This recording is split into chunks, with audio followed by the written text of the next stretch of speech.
Ada dua yang hari ini itu tes kesehatan jasmani dan kejiwaan.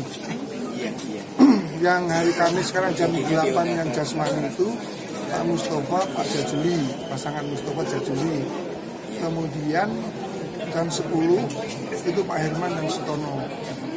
Kemudian Pak Ridho hari ini Kamis itu tes kejiwaan. Ya. Itu yang provinsi.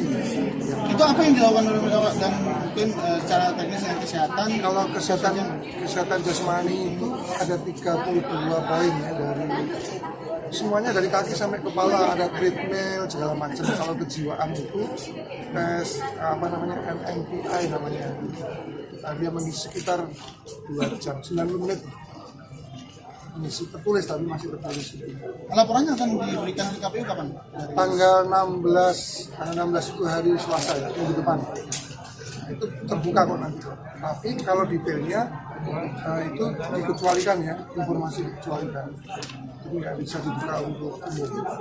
Untuk penyakit-penyakit tertentu gitu Pak? Ya mungkin pokoknya kalau data medis yang terkait dengan pasangan calon itu kewenangan dokter. Jadi mereka itu nanti kesimpulannya itu bahwa pasangan calon atau calon mampu untuk memimpin intinya gitu. Dari semua seluruh itulah. Dari semua calon yang kita lihat Pak, kondisinya seperti apa? Ya nggak ngerti, ini kan bukan bahan, ini kan semua diperiksa oleh ahlinya, dimana ini kan bersama kan bareng-bareng ini KPU, Didi, Musi, dengan Psikologi, dan jadi semua dilaksanakan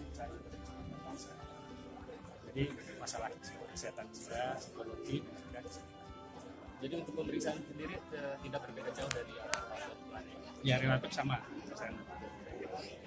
Antara gubernur dan bupati ada perbedaan? Sama.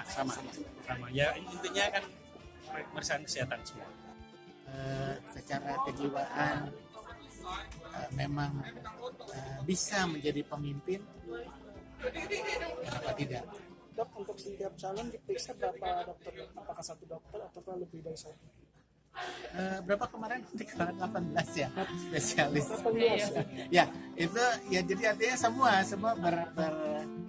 apa ya? Jadi di situ ada dokter penyakit dalam, ada paru, ada saraf, ada jiwa, ada mata, THT, semua diperiksa.